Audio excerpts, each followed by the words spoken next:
먼저 드리겠습니다. 주님의 사랑을 받으시는 회중 여러분, 우리는 그리스도의 기름 부음에 참여한 그리스도인입니다. 하이델베르 교회문답 32주일에서 고백하는 것처럼 우리가 그리스도와 연합하여 그리스도인이 되었기 때문에 우리 모두는 직분자입니다. 신자 모두는 직분자입니다. 그런데 교회 안에 주님께서는 목사나 장로나 집사와 같은 직분자를 세우셨습니다. 모든 그리스도인이 직분자라는 사실과 그리스도의 기름 부음에 참여해서 모든 그리스도인이 직분자라는 사실과 또한 주님께서 교회 안에 목사, 장로, 집사라는 직분을 세우셨다는 이 관계에 대해서 한 번 더 생각해 보려 합니다. 우리는 자칫하면 둘 중 하나로 갑니다. 모든 신자가 직분자다. 아니면 교회 말씀을 전하는 목자나 장로나 집사가 중요하다. 이렇게 됩니다. 뭔가 놓치는 것이 있습니다. 무엇일까요? 모든 신자가 직분자라는 사실과 교회에 특별한 직분자를 세웠다는 것이 어떻게 관계가 있는지 우리가 놓치고 있는 그 부분을 중심으로 생각하면은 서로를 향하는 것이 아니라 위에 계신 우리를 부르신 그분을 생각하면은 이 갈등은 넘어서게 됩니다. 오늘 강설은 하나님께서 세우신 목자와 목자장이 세우는 장로들이라는 제목으로 첫 번째는 에스겔 34장을 중심으로 그리고 이 약속이 이루어진 예수님의 사역을 중심으로 생각하는 것이 두 번째고 세 번째는 베드로전서 5장의 말씀을 중심으로 목자장이 세우는 교회 안의 직분에 대해서 생각해 보려고 합니다. 직분에서 제일 중요한 건 세우시는 분이십니다. 하나님이십니다. 이걸 놓치면 자꾸 모든 신자가 직분자라는 것과 교회에 특별한 직분을 주셨다는 것과 여기 긴장이 생기게 됩니다. 서로를 바라보면요, 잘한 것 보면은 열등감이 생기고요, 못한 것 보면은 위로 올라가려 하고 비슷하면은 겨루려고 하거든요. 위에 계신 우리를 부르신 그분을 생각하면 부족한 거 있으면 격려하고 싶고 잘한 거 있으면 배우고 싶고 그러면서 나가는 겁니다. 오늘 에스겔서 34장을 읽을 때 내 양이라는 말을 하나님께서 많이 하시지 않습니까? 그리고 내가 내 목자를 세우는데 내 종 다윗을 세울 것이다. 그렇게 말씀하십니다. 주인이 되는 것은 하나님이십니다. 당연한 말 같지만 우리는 하나님을 개념으로만 생각하는 경향이 있기 때문에 이 말에 담겨 있는 깊은 의미를 마땅히 생각할 만큼 생각하지 못하는 경우들이 많습니다. 그러한 우리들에게 주님께서는 에스겔 34장을 통해서 이스라엘의 참된 목자이신 주님의 심정을 가르쳐 줍니다. 이스라엘의 역사의 배경에서 이 사실을 가르쳐 줍니다. 에스겔 34장을 보면 하나님께서 이스라엘 목자들을 쳐서 예언하라 라고 이야기를 합니다. 이건 에스겔에게 하시는 말씀인데요. 에스겔 당시에 에스겔은 포로로 끌려갔는데요. 그 여호야김이라는 왕이 기원전 609년부터 597년까지 다스렸고요. 597년에 바벨론에게 침략을 당합니다. 그때 이제 느부갓네살에게 끌려가는데 에스겔도 그때 끌려갑니다. 그러니까 이스라엘의 목자들 하면 이스라엘의 왕들인데요. 이스라엘 왕들이 백성을 돌보지 않은 사실에 대해서 하나님께서 책망하십니다. 책망하시면서 그들이 내 양떼를 먹이기보다는 자기 배를 채우고 털을 가지고 자기 옷을 만들어 입었다고 이야기를 합니다. 그 당시에 여호야김은 609년부터 597년까지 이스라엘 왕으로 있었는데요. 한편으로는 애굽의 눈치를 받고 다른 한편으로는 바벨론의 눈치를 받습니다. 처음에는 609년에 왕이 될 때에는 애굽 왕이 세워졌거든요. 그런데 605년에 기원전 605년에 바벨론이 침략해서 포로를 끌고 갔습니다. 포로로 일부 끌어갔습니다. 그때 다니엘 같은 사람이 끌려갔습니다. 그러니까 이제는 바벨론에게 눈치를 봐야 됩니다. 나라가 기울고 있습니다. 백성들의 마음이 왕에게서 떠나고 있습니다. 그러한 때 독재자들이 취하는 일반적인 방식이 있습니다. 그건 뭐냐면 눈에 보이는 어떤 사업을 하는 겁니다. 그래서 우리는 안정되다, 우리는 견고하다 하는 것을 눈에 보이게 나타내려 합니다. 그것이 이 예레미야 22장에 더 잘 나오는데요. 하나님께서 여호야김에게 말씀하십니다. 너는 의와 공의를 향하는 것이 아니라 왜 백향목으로 왕궁을 짓고 넓은 다락을 만들어서 연회를 하고 그리고 건물은 붉은색을 칠해가지고 너의 왕조가 견고하다는 것을 보이려고 하느냐. 토목사업을 합니다. 토목사업을 내서 멋있는 빌딩 지어놓고 돈이 없으니까 일꾼들에게는 돈을 안 줍니다. 그러면서 고용한 일꾼들에게는 왜 품삯을 주지 않느냐. 너의 아버지 요시아처럼 의와 공의를 행하는 것이 나를 아는 것인데 너는 나를 아는 것이 아니라 너의 왕조를 세우려고 백성들을 착취하고 있구나 하면서 말씀하십니다. 이스라엘의 목자들에게 하나님께서 쳐서 말씀하시는 건 이러한 구체적인 상황에서 나온 말씀입니다. 그러한 왕 밑에서 사는 것은 아주 고통스러운 일일 겁니다. 애굽과 바벨론 그 사이에서 어려움을 당하면 백성들에게 우리가 왜 이러한 어려움에 떨어졌는가? 그걸 생각하면서 이야기를 해야 될 겁니다. 이 당시에 예레미야가 선지자가 활동하고 있었거든요. 그런데 여호야김 같은 사람은 예레미야가 이야기를 하면 그 두루마리를 불에 잘라서 불살라버린 사람입니다. 그러면서 하나님의 말씀은 듣지 않았습니다. 우상 숭배한 죄를 회개하라 하는데 회개의 메시지를 전하기보다는 눈에 보이는 사업을 하면서 우리는 잘 가고 있다. 이런 식으로 사람들을 호도하니까 고통에 고통을 더하는 셈이 되었습니다. 하나님께서는 자기 양떼를 잘 아십니다. 그러면서 이스라엘 목자들에게, 이스라엘 왕들에게 너희는 내 양의 형편을 아느냐 하면서 책망하십니다. 4절에 5가지 부류가 나오는데요. 첫째는 연약한 자. 연약하면은 좋은 음식을 먹이고 잘 쉬게 하고 돌봐서 힘을 굳세게 해야 되는데 연약한 양에 대해서 돌보는 것이 없습니다. 둘째는 병든 양이면 고쳐줘야 될 터인데 관심이 없습니다. 우리는 소화가 조금만 안 돼도요 생활을 못하지 않습니까? 중병이면 더더욱 그렇습니다. 양이 병들었는데 돌보지 않습니다. 셋째는 상한 양입니다.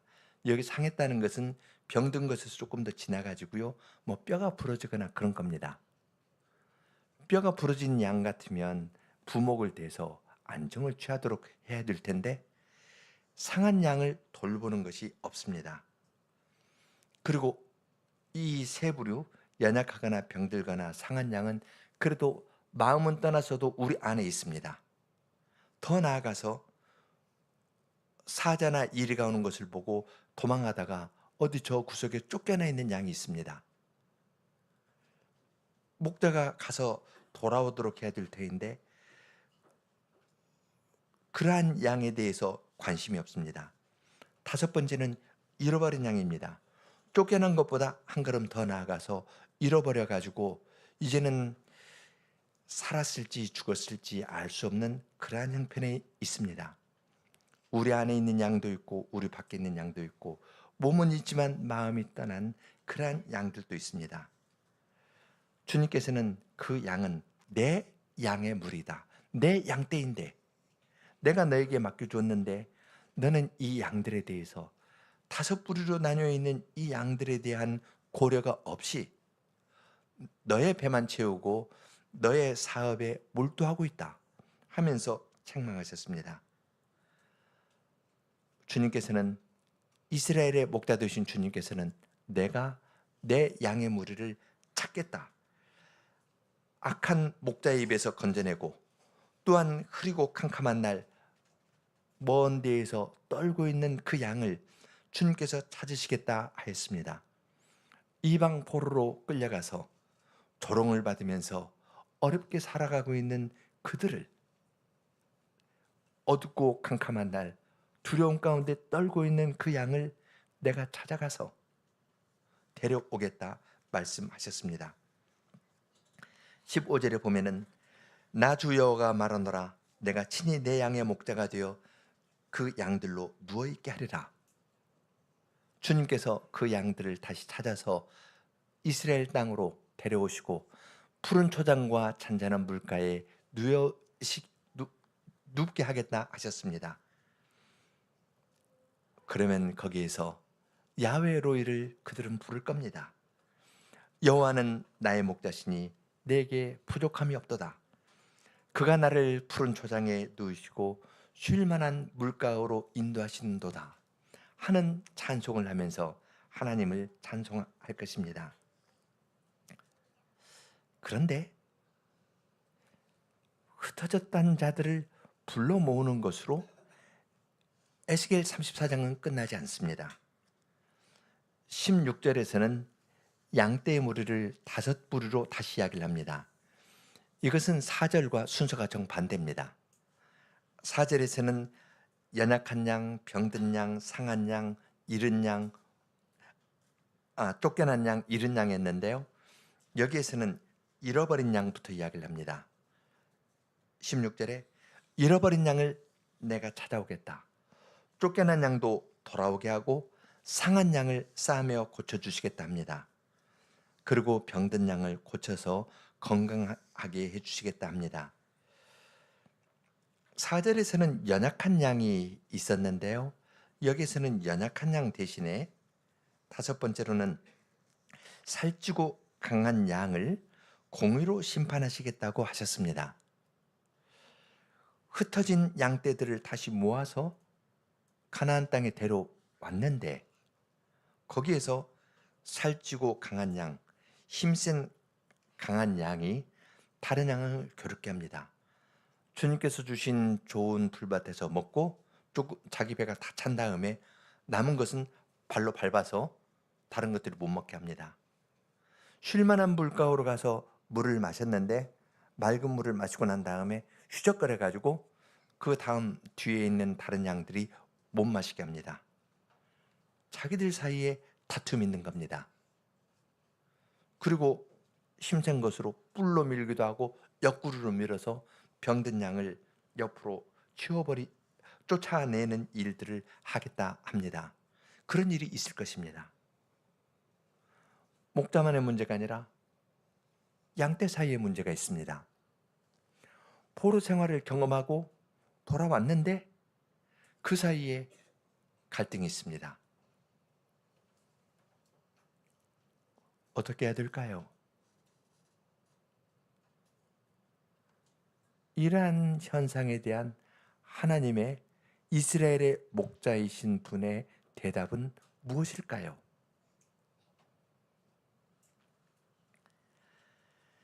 이러한 때 하나님께서 그들에게 주신 대답은 23절 내가 한 목자를 그들이 위에 세워 먹이게 하리니 그는 내 종 다윗이라 그가 그들을 먹이고 그들의 목자가 될지라. 한 목자 내 종 다윗이라고 부르는 메시아를 세워서 주님의 양무리를 치게 하실 것이라 하였습니다. 내 종 다윗이 그들 중에서 왕이 되면서, 왕은 목자거든요. 이스라엘의 목자로서 내 백성을 다스릴 것이다 하였습니다. 그러면 그것으로 말미암아 악한 짐승이 그 땅에서 그치고 이스라엘 백성이 빈들의 평안이 거하게 될 것입니다. 평화가 있을 거거든요. 이것이 화평의 언약입니다. 내가 그들에게 참된 평안을 내려주겠다. 내 종 다윗을 통하여 내가 참된 평안을 내려주겠다 약속하십니다. 목자 때문에 문제가 있어서 심판하셨는데요, 포로에서 돌아온 다음에 양들 사이에도 여전히 문제가 있습니다. 사람으로서는 풀 수 없는 문제입니다. 지도자 바꿔도 문제는 또다시 있습니다. 하나님께서는 근원적인 대답으로 내 종 다윗, 예수 그리스도를 제시하시는 겁니다.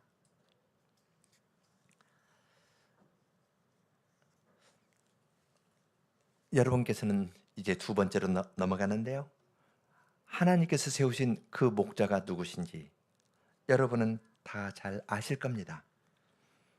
예수님께서는 요한복음 10장에서 이렇게 말씀하십니다. 나는 선한 목자라. 선한 목자는 양들을 위하여 목숨을 버리거니와. 나는 선한 목자라. 내가 내 양을 알고 양도 나를 아는 것이, 아버지께서 나를 아시고 내가 아버지를 아는 것 같으니 나는 양을 위하여 목숨을 버리노라. 이렇게 말씀하셨습니다. 이스라엘의 목자들은 자기들을 위해서 양을 착취했지만 이분은 양을 위해서 목숨을 버리시는 분이십니다. 선한 목자께서는 연약한 양, 병든 양, 상한 양, 그리고 쫓겨난 양과 잃어버린 양을 찾으십니다. 하나님께서 찾으신 것처럼 하나님께서는 자기 백성을 찾으시려고 내 종 다윗 그리스도를 보내주셨습니다. 그럼 그분이 와서 행하신 것은 연약하고 병들고 상하고 쫓겨나고 잃어버린 자들, 그러한 자들을 주님께서는 찾아오신 겁니다. 주님께서는 세리와 죄인에게 가까이 가셨습니다.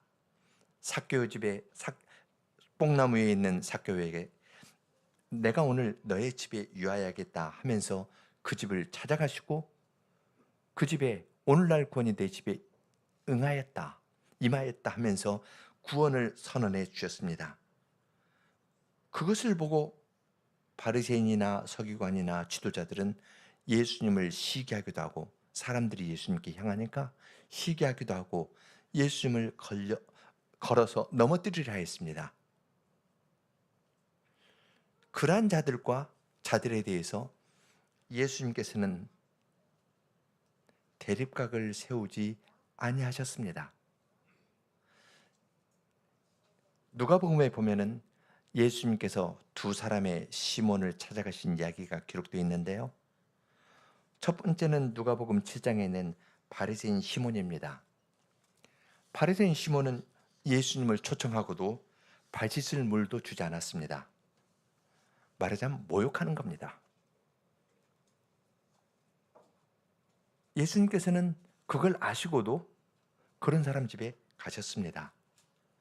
그때 그 동네에 죄인으로 알려진 어떤 여인이 옥합을 가지고 예수님의 발에 부었습니다. 그것을 보고 바리새인은 판단합니다. 이 사람은 판단을 늘 하죠. 만약 예수라는 저 사람이 선지자라면 자기를 만지는 이 여자가 누구며 어떠한 자 곧 죄인인 줄 알았으리라 하면서 판단합니다. 여자가 발짓을 향유 붓고 발 만진다 하면서 자기를 만지는 이 여자가 누구며 하면서 자기식으로 판단하고 저 선지자 맞아? 아닌데 하고 마음으로 딱 생각하고 있는 겁니다.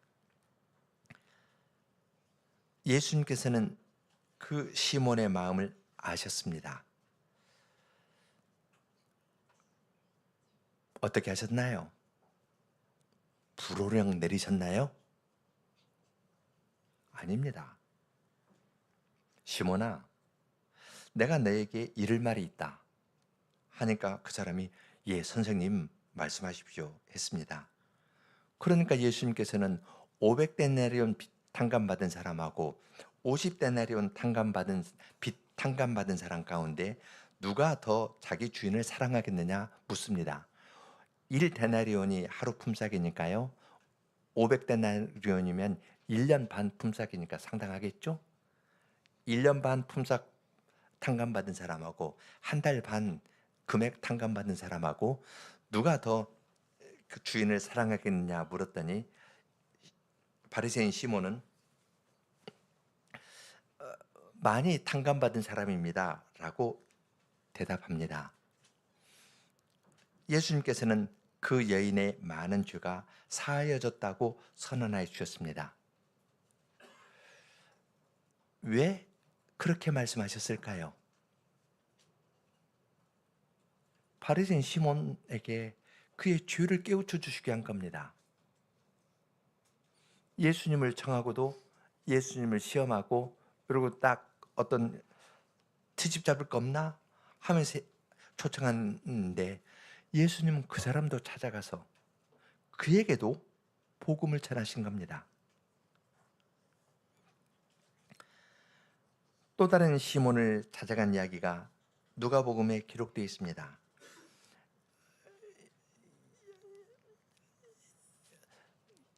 시몬 베드로죠. 예수님께서 성찬식 제정하시고 그때 제자들이 서로 누가 넘냐고 다투고 있었습니다. 베드로에게 예수님께서는 내가 너를 위하여 내 믿음이 떨어지지 않기를 위해서 기도하였노니 너는 돌이킨 후에 내 형제를 굳게 하라 라고 이야기를 하였습니다.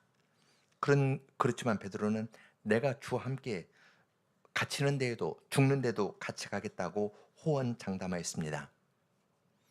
그런데 베드로는 재판정에 서서 주님을 부인한 것이 아니라 재판정 뜰에서 부인했습니다. 재판관 앞에서 부인한 것이 아니라 여종 앞에서 부인하였습니다. 그리고 다른 제자도 다 흩어졌습니다. 강한 채 하지만 사실은 매우 약한 자들입니다. 제자들이 흩어졌습니다. 흩어진 제자들을 위해서, 약한 제자들을 위해서 주님께서는 겟세마네 동산에서 기도하셨습니다. 그리고 그들을 구원하시려고 선한 목자로서 그 제자들을 위해서, 약한 제자들을 위해서 주님께서는 돌아가신 것입니다. 하나님으로부터 버림을 받고 십자가에서 상하심으로써 상한 자들을 고쳐주시고 버림받은 자들을 찾으시는 그러한 일을 행하셨습니다. 그 일을 다 이루신 예수님께서는 부활하신 날 저녁에 유대인들이 두려워서 문을 꼭꼭 걸어 잠그고 숨어있는 제자들에게 찾아가서 샬롬, 평강이 너희에게 있을지어다. 그들을 찾아가서 평안을 전해주셨습니다. 예수님께서 한번 찾아와서 평안의 복음을 전했으니까 제자들이 다시 회복되었나요? 아닙니다. 갈릴리에 가서 다시 고기 잡으러 가자고 갔던 사람들입니다. 주님께서는 그 갈릴리 바다까지 또 찾아가셨습니다. 밤새도록 고기를 못 잡게도 하시다가 그 다음에 잡게 하셨죠. 그리고 숯불에 고기를 구워서 준비해서 그들에게 먹이셨습니다. 그 숯불은 빌라도 법정에 있던 그 숯불과 같은 단어입니다. 숯불 앞에서 추워서 불쬐다가 주님을 부인했는데 똑같은 배경을 만들어 놓으시고 그 숯불에서 먹을 것을 주시면서 요한의 아들 시몬아, 내가 나를 사랑하느냐? 베드로의 마음에 있는 이 눌려있는 거, 그것을 아시고 주님께서는 끄집어내십니다. 3번 부인한 베드로에게 3번 주님을 사랑한다는 고백을 하도록 이끄셨습니다. 그렇게 하시면서 주님을 고백할 때 내 양을 먹이라, 내 양을 치라, 내 양을 먹이라는 사명을 맡겨주셨습니다. 주님께서는 강한 체하지만 사실은 약한 자들, 그 제자들을 위해서 돌아가셨을 뿐만 아니라 그들을 찾아가셨습니다. 3번째로 갑니다. 예수님께서 행하신 이 일은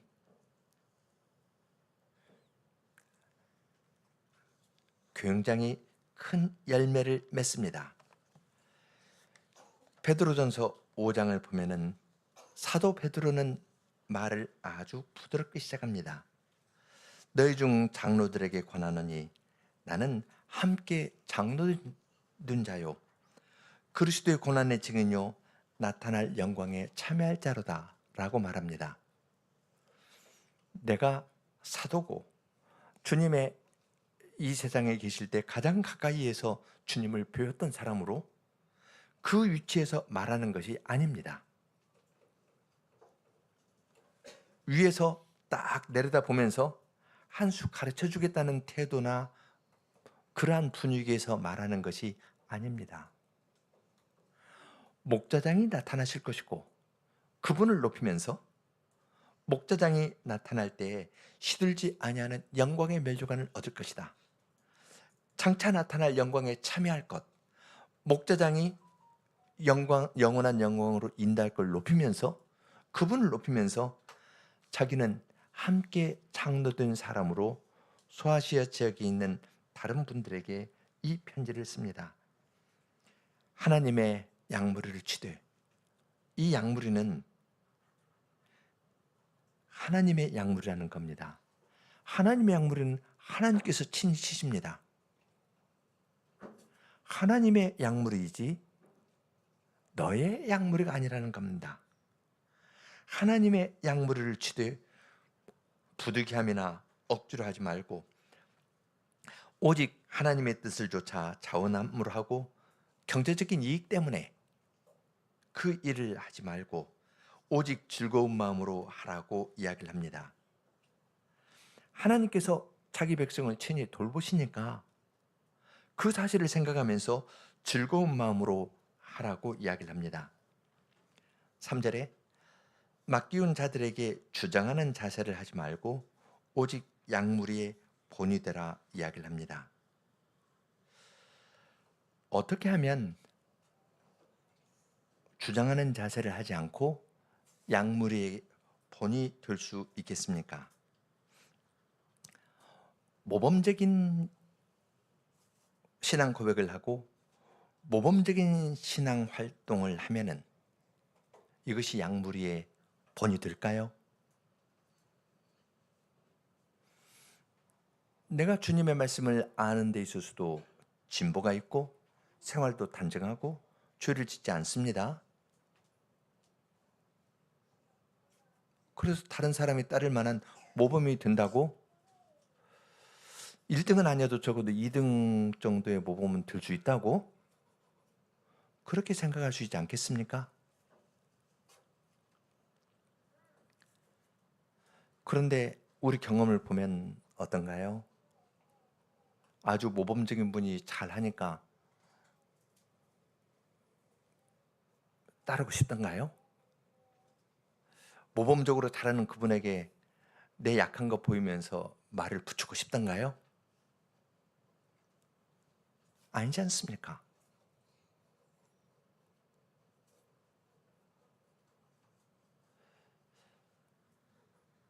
(3절에) 맡기운 자들에게 주장하는 자세를 하지 말고 양무리의 본이 되라 했습니다. 내 잘하는 것이 내가 이렇게 했으니까 내가 나 때는 라떼 이야기를 하죠. 나 때는 하면서 하면은 자녀들이 말 잘 듣던가요? 사실은 그렇게 하는 순간 이것이 주장하는 겁니다. 내 모범 놓고 너 이렇게 해야 돼. 내 안 되면 내 말 가지고는 말빨에 먹히지 않으면 김홍돈 목사님 이랬대. 해야 돼. 그럼 말이 먹히던가요? 아닙니다. 주어가 틀렸기 때문에 그렇습니다. 여기에서 맡겨온 자들에게 주장하는 자세를 하지 말라 했을 때 주장한다는 말은 그 큐리오스가 주인이라는 거잖아요. 자기가 주인이 되어 사는 겁니다. 그래서 자기의 깨달음, 경험 이걸 이야기를 하면 이걸로 따라 이거 따라서 해라 하면은 자기가 주인처럼 하는 거거든요. 주장한다는 건 그 말입니다. 주인처럼 하지 마라. 주인처럼 하지 말라는 것은 잘하는 것도 포함됩니다. 4절은 목자장 이야기를 합니다. 목자장이 나타나실 때 시들지 아니하는 영광의 면류관을 얻을 것이라고 이야기를 합니다. 주인처럼 하지 말고 약물의 본이 되고요. 목자장이 나타나실 때 영광의 면류관을 얻을 것을 말합니다. 장로는 주인도 아니고요. 목자장도 아닙니다. 그러면 장로는 뭘까요? 어떻게 하면 약물의 본이 될 수 있을까요? 주인처럼 해도 안 되고요. 목자장처럼 해도 안 됩니다. 어떻게 하면 약물의 모범이 될 수 있을까요?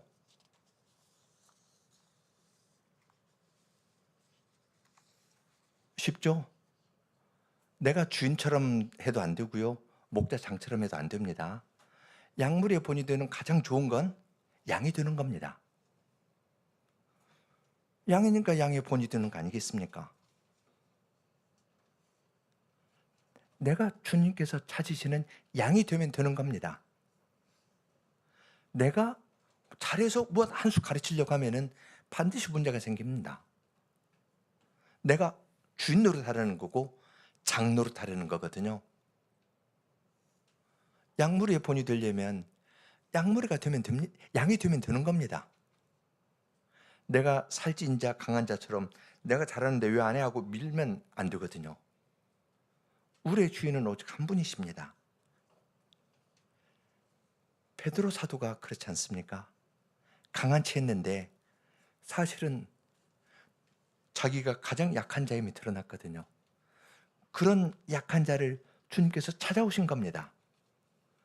그 주님의 찾아오심으로 자기가 양이 되었을 때, 아주 겸손하게 낮아졌을 때 주님께서 찾아와서 그를 세워주셨기 때문에 그는 하나님의 양무리를 돌보는 일에 쓰임을 받을 수 있었습니다. 예수님께서는 건강한 자에게는 의원이 쓸데없고 병든 자에게라야 쓸데있다 하였습니다. 교회 처음 들어올 때만이 아니라 목자장이 나타날 때까지입니다.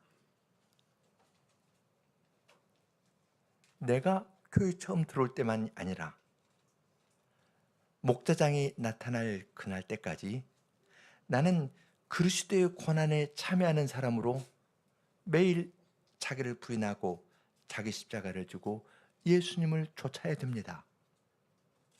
그렇게 할 때 연약하고 가난한 나에게 주님께서 은혜 베푸심을 내가 맛볼 때 다른 사람을 돌보고 찾아가는데 주님께서 쓰실 수 있는 것입니다. 내가 양일 때 목자장 되신 그분이 나를 쓰시는 것이고, 내가 양일 때 주인 되신 그분이 나를 써서 하나님의 양무리 전체를 돌보시는 일을 행하신다고 이야기를 합니다.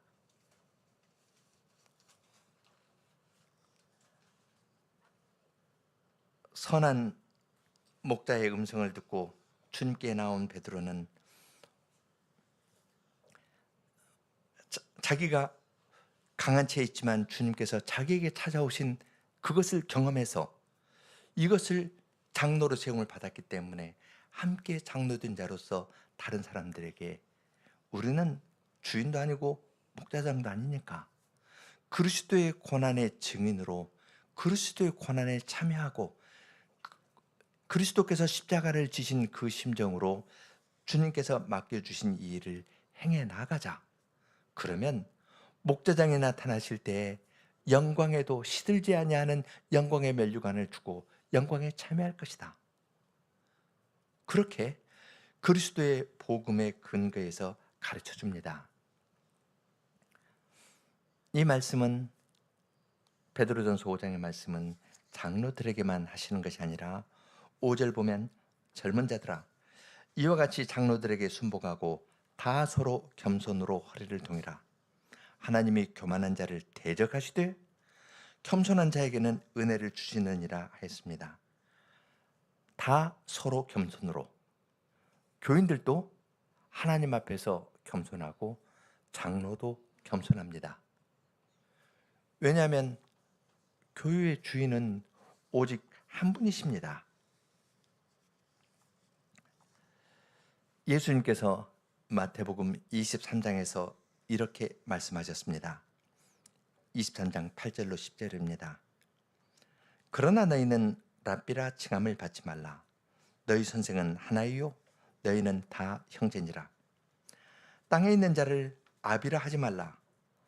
너희 아버지는 하나이시니 곧 하늘에 계신 자시니라. 또한 지도자라 칭함을 받지 말라. 너희 지도자는 하나이니 곧 그리스도니라. 하나님께서는 한 분 그리스도를 우리의 선한 목자로 세우셨습니다. 그분은 약한 자, 병든 자, 상한 자, 그리고 떠난 자, 잃은 자를 아시고 찾아오십니다. 어두운데, 바깥 어두운 데서 떨고 있는 자를 주님께서는 아시고 그러한 자를 찾아가십니다. 주님의 은혜를 깨달은 사람을 사용해서 그러한 자를 찾아가시는 일을 지금도 계속 하십니다. 선한 목자께서는 하나님 우편에서 우리를 위해서 한 사람 한 사람 이름을 부르며 기도하고 계십니다. 목자가 양들을 알고 하나씩 이름을 불러내면 우리 밖으로 나와서 한 분 목자께서 말씀을 하고 하면은 예수님께 속한 양들은 그 음성을, 목자의 음성을 아는 고로 한 무리를 이루면서 따라가도록 하십니다. 그러한 일을 주님께서는 우리 가운데에서 지금도 행하시고 하나님의 백성 모두가 한 분 하나님의 양으로서 그분의 음성을 듣고 따르게 하십니다. 그리고 그 일을 위해서 우리 가운데 목사나 장로나 집사와 같은 직분자를 세워서 그 일을 주님의 손발이 되어서 하도록 하십니다. 그리스도의 고난의 증인으로서, 그리스도의 고난에 참여하는 사람으로, 그리스도의 고난이 나에게 가장 먼저 필요하다는 것을 깨닫고 의지하는 사람을 사용해서 주님께서는 지금도 그러한 일을 행하십니다. 주님께서 이러한 큰 일을 고난의 방식으로 행하기 때문에 우리 모두는 목자장에 나타날 때에 시들지 아니하는 주님의 영원한 영광에 함께 참여할 것입니다. 지금 보면 서로 간에 차이도 있는 것 같고 약한 것 같지만 집안에 보면 말 못하는 갓난아이도 집안의 일원이고 가장 큰 기쁨을 주지 않습니까? 주님께서는 교회에 들어온 지 얼마 안 돼서 엉뚱한 소리를 하는 사람을 오히려 교회에 가장 큰 기쁨을 주는 사람으로도 사용할 수 있습니다. 우리의 마지막은 정해져 있습니다. 시들지 아니하는 영광의 면류관에 우리 모두 참여할 겁니다. 지금 차이가 있고 다르고 불편하지만 주님의 능력은 이걸 다 넘어서 주님의 영광에 함께 참여하게 하십니다. 함께 72편 1, 2절 간주하고 그리고 6절, 10절 부르겠습니다.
하소서.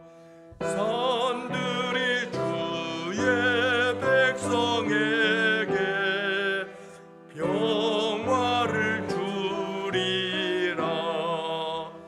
언덕은 의의 열매들을 내놓을 것이라. 가난한 백성 공정하게 재판케 하소서. 궁핍한 자손 구원하고 억압자 꺾으리.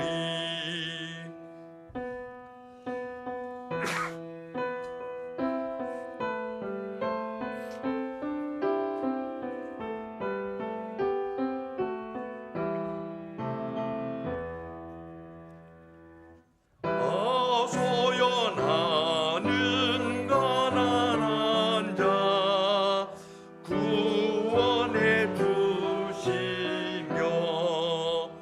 도움이 없는 불쌍한 자 도와주시리라.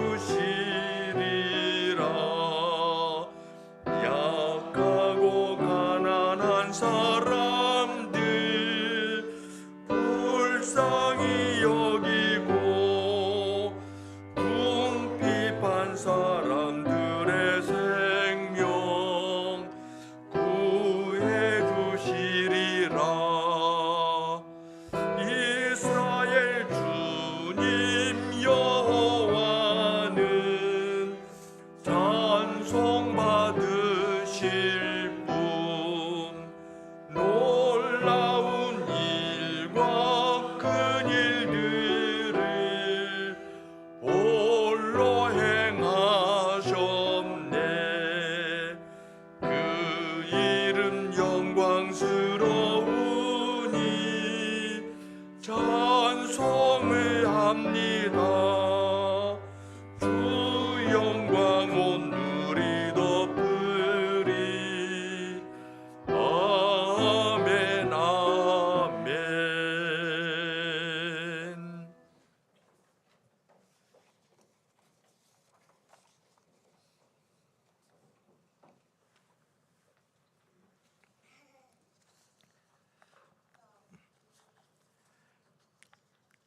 하늘에 계신 하나님, 저희는 모두 양 같아서 그릇 행하여 각기 제 길로 행하는 죄인입니다. 저희는 각자의 죄로 말미암아 약하고 병들고 상하였고 쫓겨났고 잃어버린 자들입니다. 그러한 저희를 구원하시려고 사랑하시는 아드님을 하나님의 어린 양으로 보내어 주셨습니다. 예수님께서는 털 깎는 자 앞에서 잠잠한 양처럼 저희 모두의 연약함과 질고와 상함과 우리의 모든 죄를 다 짊어지시고 십자가에 달리셨습니다. 선한 목자로서 양들을 위하여 목숨을 버리신 주님께서는 또한 목자장으로서 주님의 교회 안에 직분자들을 세우시고 주님께서 행하신 구원의 일을 주님의 십자가의 방식으로 주님의 교회 안에서 계속 전파하게 하십니다. 광양개혁교회의 이 목사님과 이 조사님의 말씀 봉사로 이 교회의 생명의 꼴을 공급해 주시고 또한 연약한 이웃 교회를 돌보는 큰 수고까지 감당케 하여 주신 것을 감사드립니다. 치료와 함께 감당하는 이 수고가 좋은 열매를 맺을 수 있도록 계속 복을 주시기를 구합니다. 광양개혁교회에서는 장로님들이 돌아가면서 봉사할 수 있게 해주셔서 감사합니다. 목사님과 장로님과 집사님들의 봉사에 더욱 복을 주셔서 우리의 목자장 되신 주님의 돌보심이 이 회중 안에서 잘 드러나고 회중의 삶이 더 풍성하게 피어날 수 있게 하여 주시기를 구합니다. 이 교회에 젊은이들도 많이 있는데 이들이 사람이 감독의 직분을 얻으려 하면 선한 일을 사모한다 하신 말씀처럼 선한 일을 사모하면서 나오는 사람들이 많이 있도록 이 젊은이들에게 복을 주시기를 구합니다. 예수님 이름으로 기도합니다. 아멘.